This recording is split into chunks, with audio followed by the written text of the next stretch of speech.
ACPPSC। मेरा नाम वंदना सिंह है। इस वीडियो में हम UPPSC 2022 के लिए सी सेट का सबसे ज़्यादा परेशान करने वाला टॉपिक जो इंटरपर्सनल कम्युनिकेशन स्किल है उसको डिस्कस करेंगे।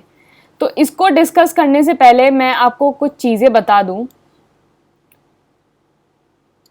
कि देखिए, सी सेट में ज़्यादा पैनिक होने की ज़रूरत नहीं है। आपका जो मेन फोकस है वो सबसे पहले क्या रहना चाहिए कि आपको सबसे पहले इंग्लिश और हिंदी अपनी तैयार करो, फिर सेकंड नंबर पे कॉम्प्रीहेंशन तैयार करो, फिर थर्ड नंबर पे रीजनिंग तैयार करो, फिर उसके बाद क्वांट एंड फिर उसके बाद ये इंटरपर्सनल कम्युनिकेशन को देखो। इंटरपर्सनल कम्युनिकेशन में ज़्यादा कुछ पैनिक होने की ज़रूरत नहीं है। इस वीडियो में जितना पढ़ाया जाए सिर्फ उतना कर लेना, वो काफ़ी है। बाकी सारी चीज़ों पे ज़्यादा ध्यान दो। इंग्लिश और हिंदी, और इंग्लिश हिंदी कॉम्प्रीहेंशन हो गया, आपका रीजनिंग हो गया, इन तीनों चीज़ों को तो अच्छे से कर लो। और फिर उसके बाद एप्टीट्यूड भी कर सकते हो, क्वांट जिसको क्वांट बोलते हैं।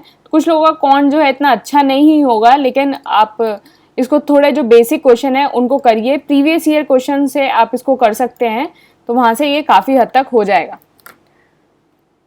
तो हम कौन सा टॉपिक डिस्कस कर रहे हैं? Interpersonal skill. ओके, तो हम क्वेश्चन के फॉर्म में इसको डिस्कस करेंगे तो ज़्यादा आसानी होगी डिस्कस करने में। ओके, तो पहला क्वेश्चन है आपका कि which one of the following is not an interpersonal barrier in organisational communication. तो नॉट एन इंटरपर्सनल बैरियर, तो इनमें से कौन सा इंटरपर्सनल बैरियर नहीं है? देखो, कम्युनिकेशन आपकी किस तरह क्या क्या होती है कि एक हो गई आपकी इंटरपर्सनल, एक हो गई इंट्रा। तो इंटरपर्सनल कम्युनिकेशन का मतलब ये हुआ कि जब आप किसी दूसरे के साथ जो है कम्युनिकेट कर रहे हैं, तो वो दूसरा कोई भी हो सकता है, तो वो आपकी इंटरपर्सनल कम्युनिकेशन हुई। इंट्रापर्सनल मतलब जब आप खुद के साथ कम्युनिकेट कर रहे हैं। तो इसमें पूछा है कि इंटरपर्सनल कम्युनिकेशन के कौन से बैरियर है? नहीं है। तो जो बाकी सारे जैसे सिमेंटिक हो गया और इनग्रेटिएशन हो गया और इम्प्रेशन मैनेजमेंट हो गया, तो ये जो है इंटरपर्सनल कम्युनिकेशन के बैरियर हैं। इंट्रीगेशन का मतलब क्या होता है कि आप जैसे किसी से फेवर ले रहे हैं या फिर फेवर गेन कर रहे हैं, किसी को इम्प्रेस कर रहे हैं, तो ये इंट्रीगेशन होता है। तो this is a barrier of interpersonal communication. इसमें से कौन सा नहीं है? तो इसमें से जो बैरियर नहीं है वो है एथनोसेंट्रिज्म। एथनोसेंट्रिज्म जो है वो बैरियर नहीं है। अब देखो, इसको देखो, अगर आपको कुछ नहीं पता है, इसमें समझो ये कुछ नहीं पता है, ये भी नहीं पता है इंटरपर्सनल क्या होता है, कुछ भी नहीं पता है, तो देखो ये पहला इसका वर्ड दिख रहा है ना आपको, क्या लिखा है ये? एथनो। एथनो, एथनो से क्या समझ में आ रहा है कि समथिंग लाइक कल्चर और इन सारी चीजों से। तो ये इंटरपर्सनल तो हो नहीं सकता है, तो या तो ये क्रॉस कल्चर होगा या फिर इंट्रा कल्चर होगा। तो इनमें से कुछ हो सकता है कि एथनोसेंट्रिज्म दे रखा है, तो ये इंटरपर्सनल तो होगा नहीं है, क्रॉस या इंटर कल्चर होगा। तो इस तरह से आप जो है कुछ आइडिया लगा सकते हैं। देखो, जो कम्युनिकेशन है उसमें जो कुछ क्वेश्चन होते हैं वो बहुत बेसिक होते हैं, आप कुछ नहीं पढ़ के जाओगे तब भी हो जाएगा। और कुछ क्वेश्चन यहाँ ये इस वीडियो से जो है हम इसको समझने की कोशिश करेंगे, तो कुछ क्वेश्चन वहां से हो जाएंगे, तो ये आराम से आपका कवर हो जाएगा। उसके अलावा जो बाकी सारे पोर्शन है उन पे आप ध्यान दीजिएगा। तो देखिए, तो आपके 6 बैरियर होते हैं क्रॉस कल्चर कम्युनिकेशन के। पहला हो गया इथनोसेंट्रिज्म। इसमें क्या होता है, आपकी एक टेंडेंसी होती है कि आप जो दूसरे के कल्चर है उसको अपने लेंसेज से देखते हैं। स्टीरियोटाइप हो गया आपका, साइकोलॉजिकल बैरियर हो गया, लैंग्वेज बैरियर हो गया, ज्योग्राफिकल डिस्टेंस हो गया, कन्फ्लिक्टिंग वैल्यूज हो गया। तो दीज आर द 6 की barriers of the cross culture, या फिर जिसको बोलते हैं इंट्रा कल्चर कम्युनिकेशन। तो इन 6 बैरियर्स को आप याद कर लेना। इन क्वेश्चन से ही जो है आप काफी सारी चीजें याद करने की कोशिश करो। एग्जाम में जो है काफी हिंट मिलेगा आपको। फिर नेक्स्ट है highest degree of communication openness is found in. तो हाईएस्ट डिग्री जो है कम्युनिकेशन ओपननेस कहाँ पाई जाती है? तो किसी भी कम्युनिकेशन में ओपननेस क्या होती है कि आप आराम से जो है एक दूसरे से बात कर लें, आप एक दूसरे की जो बातें हैं उसको समझ में आ जाए, तो यही होता है हाईएस्ट डिग्री ऑफ कम्युनिकेशन। तो इसमें से जो हाईएस्ट डिग्री ऑफ कम्युनिकेशन है वो कहाँ पाई जाती है? देखो इनफॉर्मल में नहीं हुआ, इनफॉर्मल में जो है हाईएस्ट डिग्री नहीं हुआ। ईज ऑफ टॉकिंग तो होती है लेकिन जरूरी नहीं है कि एक अंडरस्टैंडिंग गेन हो सके, तो ये नहीं हुआ। डायरेक्ट में भी नहीं हुआ और इनडायरेक्ट में तो बिल्कुल भी नहीं हुआ। तो ये कहाँ होता है? मेटा कम्युनिकेशन में। तो मेटा कम्युनिकेशन जो है हाईएस्ट डिग्री ऑफ ओपननेस देता है, क्योंकि इसका जो एम्फेसिस होता है वो होता है कि एक अंडरलाइन मैसेज छुपा होता है कि हम क्या कहना चाह रहे हैं, हम क्या करना चाह रहे हैं। मेटा कम्युनिकेशन में ये होता है कि हम क्या कहना चाह रहे हैं एंड क्या करना चाह रहे हैं, तो इससे हमारी एक दूसरे को हम ईज ऑफ टॉकिंग भी रहती है कि क्या करना चाह रहे हैं, कहना चाह रहे हैं, तो एक अंडरस्टैंडिंग भी डेवलप होती है। तो इसका आंसर हो गया मेटा कम्युनिकेशन। फिर नेक्स्ट क्वेश्चन है which of the following behaviour is the most appropriate for diffusing verbal abuse of the coworker. तो कौन सा ऐसा बिहेवियर है जो मोस्ट एप्रोप्रिएट है for diffusing the verbal abuse of the worker? तो वर्बल मतलब जो कही बजाए। तो आपकी दो तरह की कम्युनिकेशन होती है ना, वर्बल और नॉन वर्बल। तो वर्बल जो कही जाए, तो इसमें से कौन सा बिहेवियर मोस्ट एप्रोप्रिएट है जो डिफ्यूज करता है वर्बल अब्यूज को? तो वर्बल अब्यूज। तो डिफेंसिव नहीं, डिफेंसिव में क्या आपका वर्बल हो रहा है? डिबेट अब्यूज तो नहीं हुआ। डिबेट तो एक हेल्दी आप उसको कन्वर्सेशन बोल सकते हो। तो एग्रेसिव बॉडी लैंग्वेज जो है वो आपका नॉन वर्बल हो गया। तो एग्रेसिव नॉन वर्बल हो गया। यहां हो गया आंसर आपका C, refuse to accept the harmful language. तो harmful language is a verbal abuse, बोला जा रहा है मुंह से, तो इट्स अ वर्बल अब्यूज। तो इसका आंसर हो गया आंसर सी। नेक्स्ट है आपका प्रोक्सिमिक्स इज रिलेटेड टू। तो प्रोक्सिमिक्स किससे रिलेटेड है? तो इसका आंसर है answer D, non verbal communication. तो प्रोक्सिमिक्स जो है वो नॉन वर्बल कम्युनिकेशन से रिलेटेड है। तो हम यहां से पढ़ लेते हैं इसको, एक सेकेंड।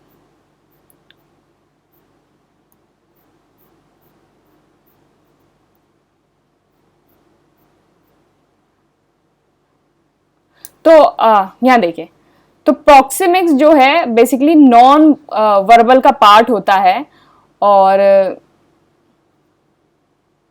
तो इसका प्रोक्सिमिक्स का मतलब क्या है कि किसी भी दो लोगों के बीच में जब वो इंटरेक्ट करते हैं उनके बीच में एक मेजरेबल डिस्टेंस होता है, उसकी स्टडी को जो है प्रोक्सिमिक्स कहते हैं कि कितनी प्रॉक्सिमिटी है किसी भी दो लोग जब वो इंटरेक्ट कर रहे हैं एक दूसरे से, तो उसके जो मेजरेबल डिस्टेंस है उसको प्रोक्सिमिक्स कहते हैं। तो इसके चार डिस्टिंक्ट जोन होते हैं जिसमें कोई भी दो लोग बात करते हैं, वो ऑपरेट करते हैं। पहली बात क्या है, ये नॉन वर्बल है, प्रोक्सिमिक्स नॉन वर्बल है। तो चार जोन कौन कौन से हो गए? इंटीमेट, कि मतलब आप टचिंग से, विस्परिंग से, एम्ब्रेसिंग से, कि मतलब क्या प्रॉक्सिमिटी पता चलती है।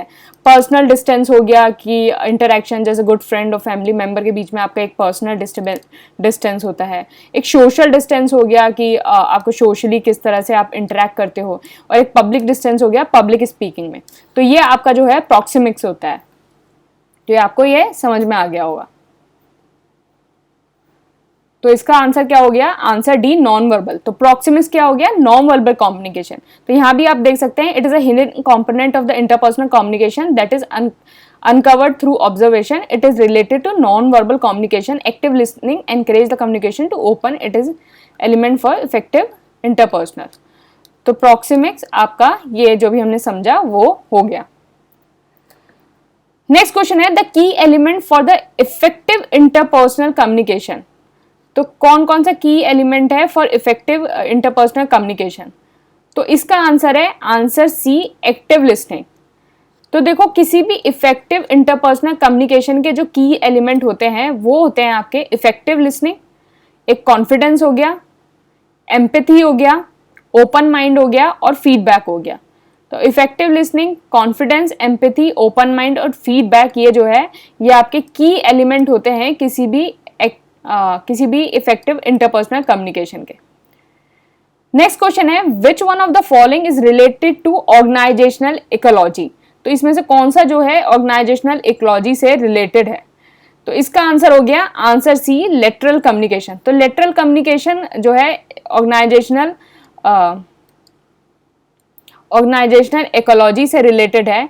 तो बेसिकली लेटरल कम्युनिकेशन में क्या होता है कि आपका जो शेयरिंग है कोई भी आइडियाज, वो किसी एक पर्टिकुलर कम्युनिटी के बीच में होता है। तो मतलब एक सेम हायरार्की लेवल होता है, मतलब जैसे आपका एक कोई ग्रुप है, उसका ग्रुप का एक कोई लीडर है, कोई हेड है, तो उनके बीच में जो है एक लेटरल कम्युनिकेशन होता है। तो ये बेसिकली एक ऑर्गेनाइजेशनल इकोलॉजी को डेवलप करता है।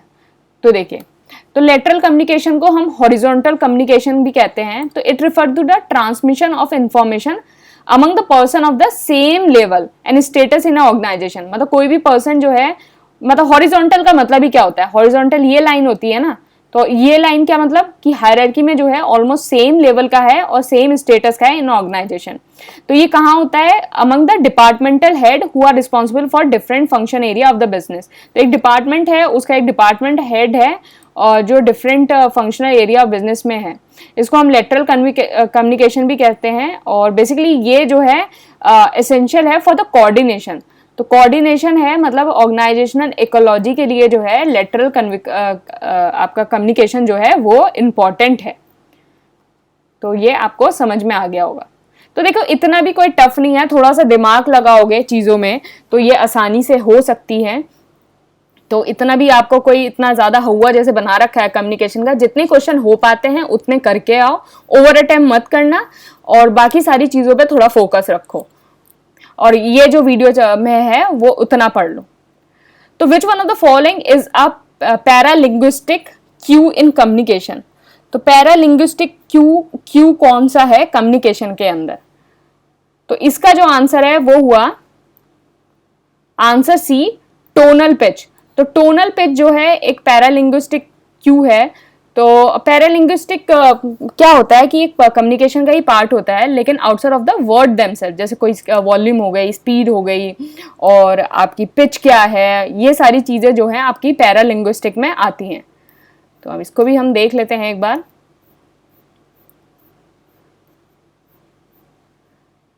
देखिए, various acoustic property of the speech such as tone, pitch, accent हो गया आपका, इन सबको जो है पैरा लैंग्वेज कहता है कि आपकी टोन कैसी है, आपकी पिच कैसी है, आप किस तरीके से बोलते हैं। तो ये सारे जो है give off the non verbal cues. तो जैसे पैरा लैंग्वेज है वो कभी कभी जैसे मीनिंग ऑफ वर्ड चेंज कर देती है। जैसे क्या है कि आप कोई सही बात बोल रहे हैं लेकिन आपकी टोन बहुत हार्श है, तो टोन जैसे बहुत हार्श हो गई तो एक वो जो मीनिंग है वर्ड्स का वो चेंज कर देती है। तो मीनिंग जो है वर्ड का चेंज कर देती है, तो ये पैरा लैंग्वेज होता है। तो ये बेसिकली कि कोई भी स्पीकर है उसकी क्या इमोशनल स्टेट है। तो मतलब अगर आप बोल रहे हैं और आपकी टोन जैसे एकदम शैलो हो जाती है और इस तरह से, तो आपको जो है इमोशनल स्टेट जो है किसी भी स्पीकर की पता चल जाती है। तो इस तरह से अगर आप sarcastic हो रहे हैं, आयरनिक हो रहे हैं या फिर आप कुछ कंट्रास्ट बोल रहे हैं, तो ये सारा जो है आप जब अपनी टोन, पिच और ये सारी चीज़ें चेंज करते हैं तो उसको हम पैरा लैंग्वेज बोलते हैं। तो ये आपको क्लियर हो गया होगा, पैरा लैंग्वेज। तो पैरालिंग्विस्टिक क्यू कौन सा है कम्युनिकेशन में? यह है टोनल पिच। नेक्स्ट है इन विच टाइप ऑफ, देखो इस टाइप के जो क्वेश्चन है, इस टाइप के क्वेश्चन, ये जो है क्वेश्चन नंबर 8, तो इनको तो अवॉइड ही कर दिया करो कि 33% मार्क्स लेके आने हैं, तो पूरा तो लेके ही नहीं आने हैं, क्योंकि इतना कहाँ पढ़ोगी कि ये क्या है क्या नहीं है। तो फिर भी हम देख लेते हैं, अगर नेक्स्ट टाइम एग्जाम में आया तो आप इसको कर लोगे। In which type of communication network there is likelihood of the emergence of a group leader but lower satisfaction among the member of the group. Group leader है लेकिन मेंबर ऑफ द ग्रुप में lower satisfaction है, तो इसको बोलते हैं wheel type of communication. तो wheel type of communication network information जो है फ्लो करता है to and from a single person और अ लीडर। मतलब व्हील टाइप में क्या है कि कम्युनिकेशन में कि टू एंड फ्रो करता है एक सिंगल पर्सन से टू एंड फ्रो करता है, और एक व्हील टाइप जो है एक तरह का सेंट्रलाइज टाइप ऑफ कम्युनिकेशन होता है।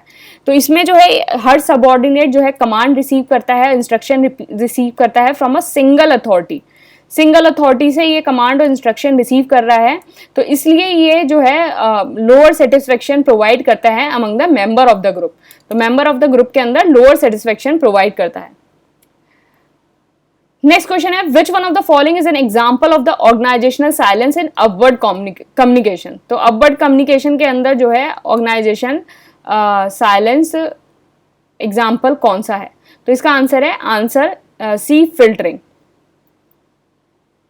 तो किसी भी ऑर्गेनाइजेशन के अंदर ऑर्गेनाइजेशनल साइलेंस क्या होता है कि कोई भी अगर एम्प्लॉय है कोई भी या पर्पसफुली जो किसी भी इंफॉर्मेशन और ओपिनियन को विदहोल्ड करता है तो उसको हम ऑर्गेनाइजेशनल साइलेंस कहते हैं।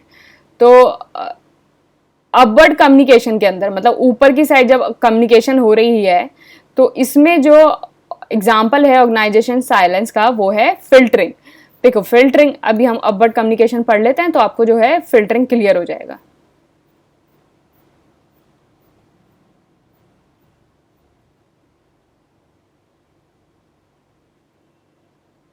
देखो अपवर्ड कम्युनिकेशन का मतलब क्या होता है कि कोई भी मैसेज जब ट्रांसफर हो रहा है लोअर लेवल से हायर लेवल ऑफ ऑर्गेनाइजेशन, मतलब लोअर लेवल से हायर लेवल ऑफ ऑर्गेनाइजेशन, जैसे कोई भी आपका ऑपरेटिव एम्प्लॉय है जो लोअर लेवल से है उसके एमडी ऑफ द ऑर्गेनाइजेशन से तक जो आपका कम्युनिकेशन जो हो रहा है उसको हम अपवर्ड कम्युनिकेशन कहते हैं।